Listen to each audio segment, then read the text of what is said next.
Risk-free 60-day trial of Proactive plus 2 free extras. Go to getproactive.com or call 1-800-752-4996. That's 1-800-752-4996. Welcome back. You're listening to Cindy Laverty's show on CRN Digital Talk Radio. I want to remind you that the show is live every Friday from 10 to 11 Pacific time. And let's see, we've encore plays on Saturday from 2 to 3 Pacific time and Sundays 8 to 9 a.m. Pacific time. And all shows are archived on my site at cindylavertyshow.com. My guest today is Rebecca Tinsley, author of When Stars Fall to Earth, and she is the founder of Waging Peace. She's joining me from London. Rebecca, thanks so much for being here. Thank you. So you have spent a lot of time in Darfur. What is it like for you, for an outsider, to go there and see the fear and the terror that these innocent people are living in every day of their lives? I went to Darfur in 2004. I went to the refugee camps at the height of the killing, and I spent time basically interviewing women who had survived. All their male Which is relatives. rare, right? It's hard for them to survive. Well, that's right. All the males had been killed, and systematically all the women had been raped. Because that, of course, is a weapon of war in itself. Because by raping a woman in a traditional conservative Muslim society, right, you basically stigmatize her so much that you destroy her society and her soul. And the women that I interviewed had. They had endured gang rape, and it was systematic, and they'd also been branded like slaves. And the men who had raped them, Sudanese army people who'd raped them, had actually said to them, had called them slaves as they raped them, or zurga, which is their Arab equivalent of the N-word. And they'd said to them, the first genocide is when we kill your men. The second genocide is when we rape you and destroy your society. And the third genocide is when you realize that you have HIV.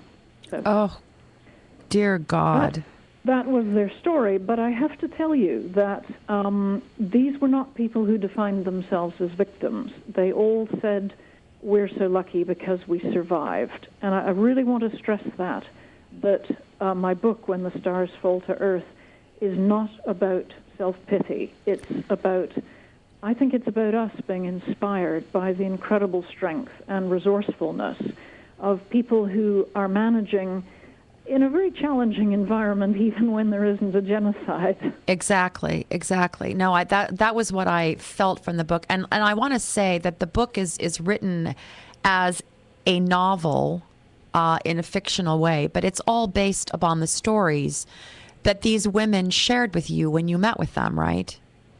That's right. And they actually asked me to write this novel. It's not as if I think it would be voyeuristic of me to just, like a vampire, to take their stories and run away and do nothing about it. They said to me, we want you to tell our story, please, because we're busy trying to stay alive. And I said to them, how could I possibly do that? Because I'm white, I'm privileged. That they said, Rebecca, you're here and nobody else is. So please, try to get people to listen to what has happened to us and to do something. They said to me, we do have a message for the rest of the world, and that is that it's very nice of you to send the food and the humanitarian aid, but what we really want is for you to take the guns away from the people who are killing us. And that of course, is the one thing that we haven't done. Right.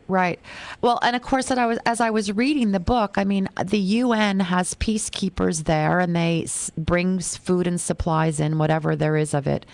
But how can they keep the peace if they're not armed? They can't do anything.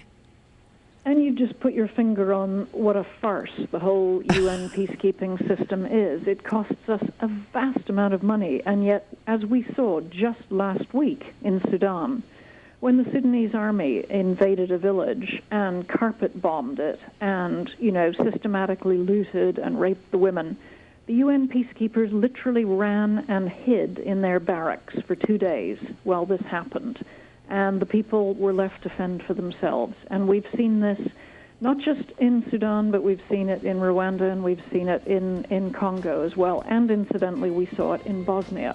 So and what's the purpose of having the United Nations there? The purpose is so it looks good? Is to make us feel better about ourselves. The purpose is that we can say, well, you know, the UN's doing something because we send them food and blankets and bandages, and we've sent them peacekeepers. And now, you know, please, can we get on with something else? Wow. I mean, it doesn't even make any sense to me in my intellectual mind that this is the way it would be. I don't want to take another break right now, Tomas. I guess I have to.